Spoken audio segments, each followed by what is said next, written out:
শুভ সন্ধ্যা প্রিয় শিক্ষার্থীবৃন্দ। আজকে WBTA উচ্চ মাধ্যমিক টেস্ট পেপার 2022-এর ফিলোসফি বা যুক্তিবিদ্যার শেষ প্রশ্নপত্র অর্থাৎ পৃষ্ঠা নম্বর AC 141 থেকে 143 পৃষ্ঠার সমস্ত প্রশ্ন এবং উত্তর নিয়ে আলোচনা করব।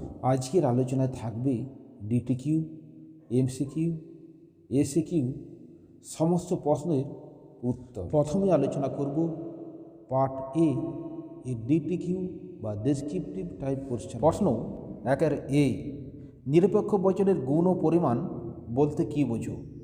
গুণ ও পরিমাণ অনুসারে নিরপেক্ষ বচনকে কয় ভাগে ভাগ করা যায়, কি কি ব্যাখ্যা করো।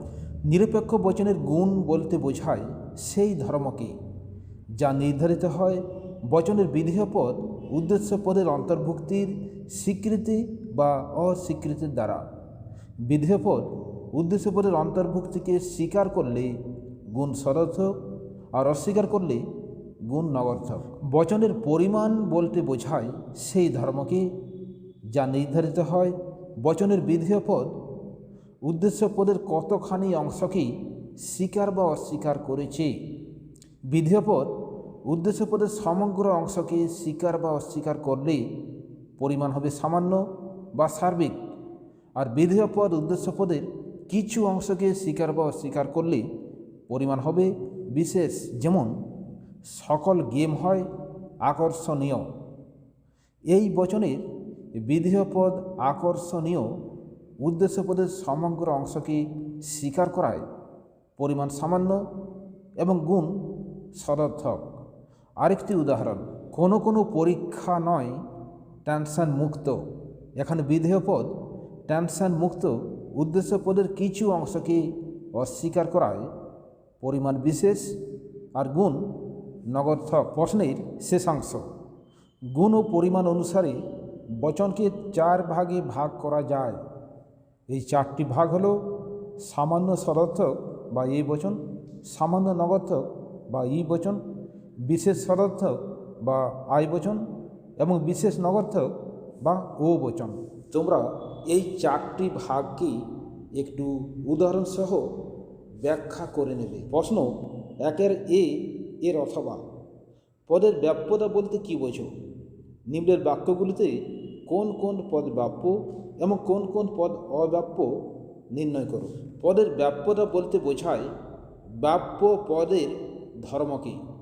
কোনো পদ যদি তার সমগ্র ব্যক্তার্থকে গ্রহণ করি তবে সেই পদকে ব্যাপ্য বলা হয়, আর যদি কোনো পদ তার সমগ্র ব্যক্তার্থকে গ্রহণ না করি তাহলে সেই পদকে অব্যাপ্য বলা হয়। এরপর ব্যাপ্য অব্যাপ্য। 1 নম্বর, প্রত্যেক মানুষ মরণশীল। এর বাচনিক রূপ হবে এ বচন, সকল মানুষ হয় মরণশীল।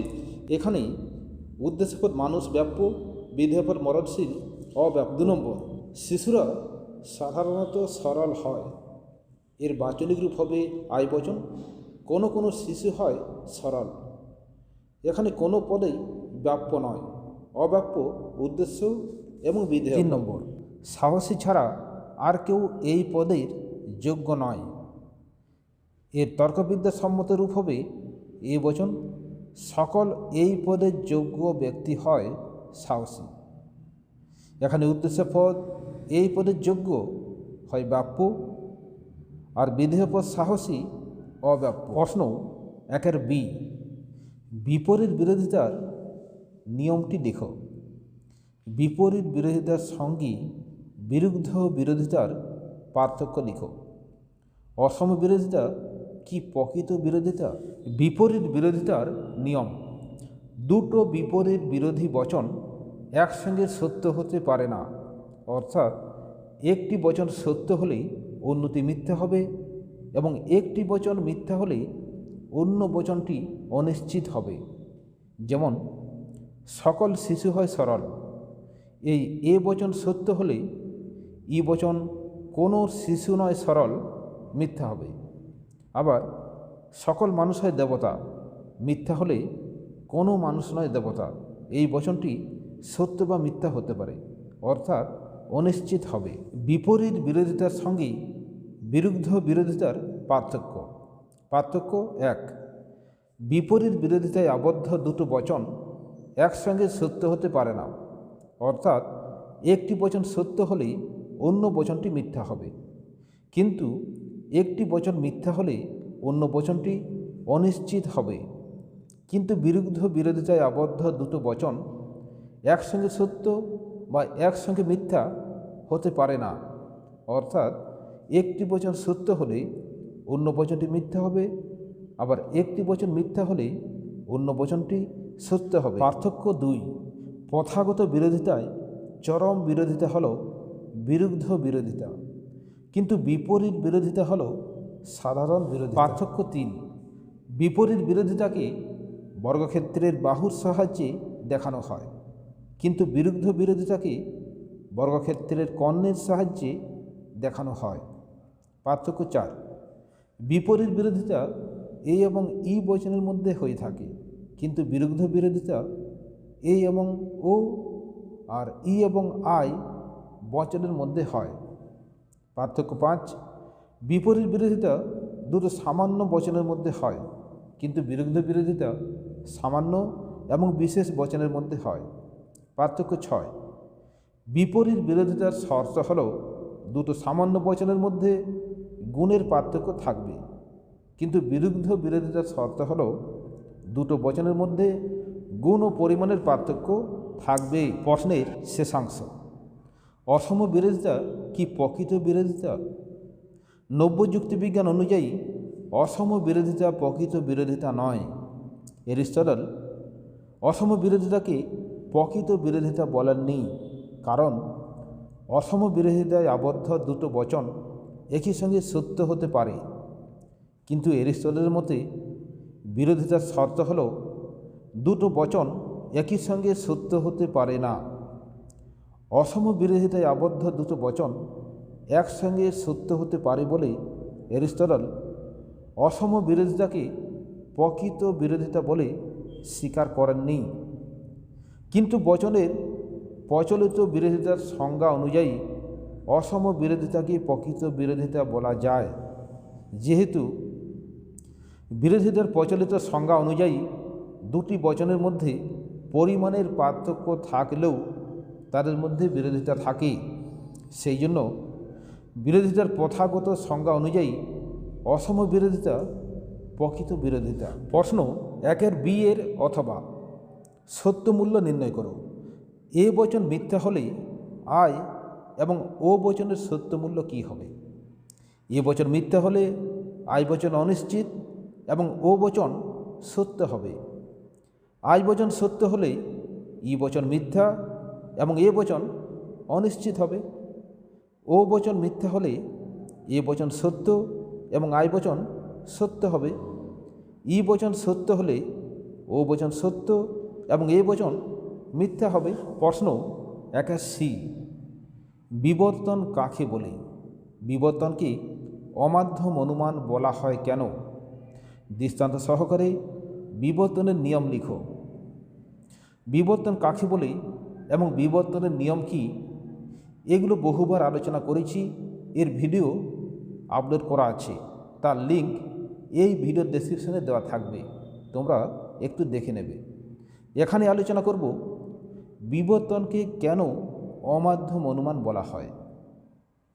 বিবর্তনকে অমাধ্যম অনুমান বলা হয় যেহেতু বিবর্তনে একটিমাত্র যুক্তিবাক্য থেকে সিদ্ধান্ত নিশ্চিত হয়। দ্বিতীয়ত, বিবর্তন অমাধ্যম অনুমানেরই একটি ভাগ। আমরা জানি অমাধ্যম অনুমান 9 প্রকার। এই 9 প্রকার ভাগের মধ্যে অন্যতম হল বিবর্তন। সেই জন্য বিবর্তন এক প্রকার অমাধ্যম অনুমান। প্রশ্ন 1 সি এর অথবা বিবর্তনের আবর্তন করো। অমানুষ কবি নেই। অমানুষ কবি নেই এর বাচনিক রূপ হবে ই বচন। কোনো কবি নয় অমানুষ, এর বিবর্তন হবে এ বচন। সকল কবি হয় মানুষ। বিবর্তনের আবর্তন হবে আই বচন।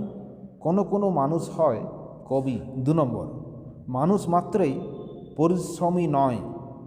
এর বাচনিক রূপ হবে ও বচন।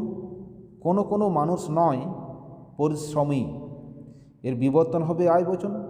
কোনো কোনো মানুষ হয় অপরিশ্রমী, বিবর্তনের আবর্তন হবে আয় বচন। কোনো কোনো অপরিশ্রমী হয় মানুষ। 3 নম্বর, কেবল জ্ঞানীরাই সাহসী, এর বাচনিক রূপ হবে এ বচন। সকল সাহসী হয় জ্ঞানী, বিবর্তন হবে ই বচন। কোনো সাহসী নয় অজ্ঞানী, বিবর্তনের আবর্তন হবে ই বচন। কোনো অজ্ঞানী নয় সাহসী। 4 নম্বর, সাদা বাঘ আছে, এর বাচনিক রূপ হবে আয় বচন। কোনো কোনো বাঘ হয় সাদা, এর বিবর্তন হবে ও বচন। কোনো কোনো বাঘ নয় বিবর্তনের আবর্তন, ও বচনের বৈধ আবর্তন সম্ভব নয়। প্রশ্ন 1-D, বৈধতা বিচার করো। 1 নম্বর, কোনো কবি অমর নয়, যেহেতু যে কোনো কবি মানুষ এবং মানুষ অমর নয়। উক্ত যুক্তিটির যুক্তিবিদ্যার সম্মত আকার হবে এরকম সিদ্ধান্ত। ই বচন, কোনো কবি নয় অমর। অপ্রধান যুক্তিবাক্য এ বচন, সকল কবি হয় মানুষ। প্রধান যুক্তিবাক্য ই বচন, কোনো মানুষ নয় অমর। হেতুপদ যেহেতু প্রধান যুক্তিবাক্যে উদ্দেশ্য হিসাবে এবং অপ্রধান যুক্তিবাক্যে বিধেয় হিসাবে আছে, সেহেতু এটি প্রথম সংস্থানের অন্তর্গত। উপরের যুক্তিটি বৈধ হয়েছে। এখানে নিরপেক্ষ ন্যায়ের সকল নিয়মকে যথাযথভাবে মেনে সিদ্ধান্ত গঠন করা হয়েছে। যুক্তিতে ন্যায়ের কোনো নিয়ম লঙ্ঘন করা হয়নি। যুক্তিটি প্রথম সংস্থানের বৈধ যুক্তি। বৈধ মূর্তি হল সিলারান। প্রশ্ন 2, সব চকচকে বস্তু সোনা নয়, হিরে সোনা নয়, সুতরাং হীরা চকচক করে না। উক্ত যুক্তিটির যুক্তিবিদ্যার সম্মত আকার হল এরকম সিদ্ধান্ত। ই বচন, হীরা নয় চকচকে। অপ্রধান যুক্তিবাক্য ই বচন, হীরা নয় সোনা। প্রধান যুক্তিবাক্য ও বচন, কোনো কোনো চকচকে বস্তু নয় সোনা। বিচার, উক্ত যুক্তিটি অবৈধ। এখানে ন্যায়ের একটি নিয়মকে লঙ্ঘন করেছে। নিয়মটি হল, কোনো ন্যায় দুটো যুক্তিবাক্য নগর্থক হতে পারে না, কিন্তু এখানে দুটো যুক্তিবাক্যই নগর্থক হয়েছে, ফলে যুক্তিটি অবৈধ হয়েছে। এখানে দুটো নগর্থক যুক্তিবাক্যজনিত দোষ ঘটেছে। প্রশ্ন 1-D, এর অথবা। উদাহরণসহ ব্যাখ্যা করো চারিপদ ঘটিত দোষ। 2 নম্বর, ন্যায় অনুমানের সংস্থান। এই প্রশ্ন দুটোর উত্তর তোমরা নিরপেক্ষ ন্যায় অনুমান চ্যাপ্টার থেকে পেয়ে যাবে। এখানে আলোচনা করে ভিডিওটি আর লম্বা করছি না। প্রশ্ন 1-E, মিলের ব্যতিরেকি পদ্ধতি ব্যাখ্যা করো। সংজ্ঞা, আকার, দৃষ্টান্ত, সুবিধা এবং অসুবিধা দুটো করে। এটিও কমন কোশ্চেন। এর উত্তর তোমরা মিলের পরীক্ষামূলক পদ্ধতি চ্যাপ্টার থেকে পেয়ে যাবে। প্রশ্ন 1-E, এর অথবা। উত্তাপ যত বাড়ে পারস্তম্ভের উচ্চতা তত বাড়ে। উত্তাপ যত কমে পারস্তম্ভের উচ্চতা তত কমে। অতএব উত্তাপ বৃদ্ধি হল পারস্তম্ভের উচ্চতা বৃদ্ধির কারণ। এখানে কোন পদ্ধতি প্রয়োগ করা হয়েছে? পদ্ধতিটি ব্যাখ্যা করো। চিহ্নিতকরণ, সংজ্ঞা, আকার, সুবিধা এবং অসুবিধা দুটো করে।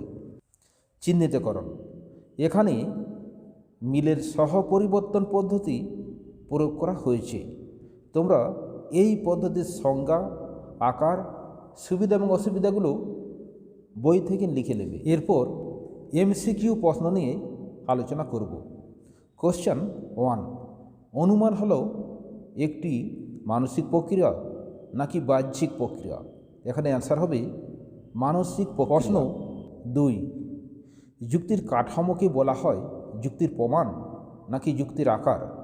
অ্যান্সার হবে যুক্তির আকার। প্রশ্ন 3, কোন যুক্তিতে সিদ্ধান্ত কখনো আশ্রয় বাক্য থেকে ব্যাপকতর হতে পারে না?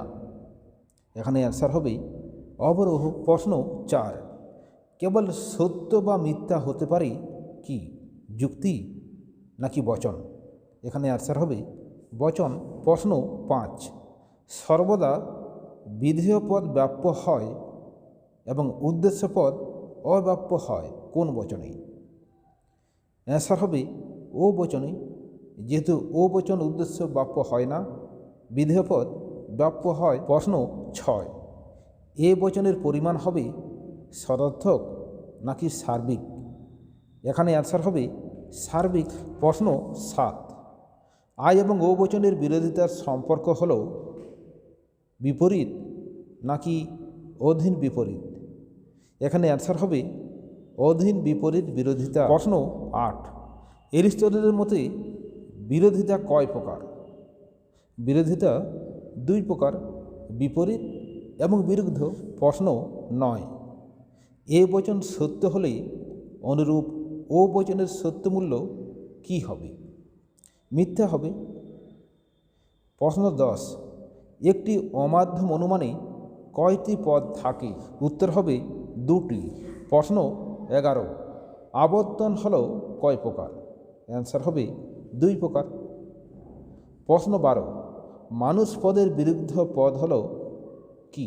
অ্যান্সার হবে অমানুষ। প্রশ্ন 13, গুণের পরিবর্তন হয় না কিসে, আবর্তনে নাকি বিবর্তনে? অ্যান্সার হবে আবর্তনে। প্রশ্ন 14, পক্ষ পদটি পক্ষ আশ্রয়বাক্য ছাড়া অন্য কোন জায়গায় থাকে? অ্যান্সার হবে সিদ্ধান্তের উদ্দেশ্যে। প্রশ্ন 15, হেতুপদ উভয় আশ্রয়বাক্যে বিধেয় স্থানে থাকলে সংস্থান হবে দ্বিতীয়। প্রশ্ন 16, ন্যায় অনুমানের নিয়ম হলো কয়টি? 7 নাকি 9 নাকি 8 নাকি 10? অ্যান্সার হবে 10টি। প্রশ্ন 17, নিরপেক্ষ ন্যায় অনুমানে যে কয়টি পদ থাকে তা হলো 1, 2 নাকি 3? অ্যান্সার হবে 3টি। প্রশ্ন 18, অপ্রাসঙ্গিক সাদৃশ্যের ভিত্তিতে গঠিত যুক্তি হলো মন্দ উপমা যুক্তি নাকি ভালো উপমা যুক্তি? এখানে অ্যান্সার হবে মন্দ উপমা যুক্তি। প্রশ্ন 19, আরোহ অনুমানের যুক্তিবাক্য এবং সিদ্ধান্তের মধ্যে যে সম্বন্ধ থাকে না তাকে বলা হয় কার্যকারণ, যৌক্তিক নাকি প্রসক্তি সম্বন্ধ? এখানে অ্যান্সার হবে প্রসক্তি সম্বন্ধ। প্রশ্ন 20, আরোহ অনুমানের আকারগত ভিত্তি কি? এখানে অ্যান্সার হবে প্রকৃতির একরূপতা নীতি ও কার্যকারণ নিয়ম। প্রশ্ন 21, আরোহ অনুমানের সমস্যাটি হল বৈধতা নির্ণয় নাকি অবৈধতা নির্ণয় নাকি সামান্যীকরণ? এখানে অ্যান্সার হবে সামান্যীকরণ। প্রশ্ন 22, অবৈজ্ঞানিক আরোহ অনুমানের অপর নাম হল অপূর্ণ গণনামূলক আরোহ অনুমান, অপশন বি। প্রশ্ন 23, মিলের যে পদ্ধতি কার্যকারণকে সহ অবস্থান থেকে পৃথক করতে পারে না তা হল অন্বয়ী পদ্ধতি, অপশন এ। প্রশ্ন 24, দ্বৈত অন্বয়ী পদ্ধতি হল অন্বয়ী নাকি সহপরিবর্তন নাকি অন্বয়ী ব্যতিরেকী? এখানে অ্যান্সার হবে অন্বয়ী ব্যতিরেকী। এরপর এসএ কিউ প্রশ্ন নিয়ে আলোচনা। প্রশ্ন 1, যুক্তি কাকে বলে? যুক্তি হলো কতগুলো বচনের সমষ্টি যেখানে একটি বচনের সত্যতা অন্য বচনগুলির সত্যতা নিরিখে নিশ্চিত হয়। প্রশ্ন 2, অবরোহ যুক্তি কাকে বলে?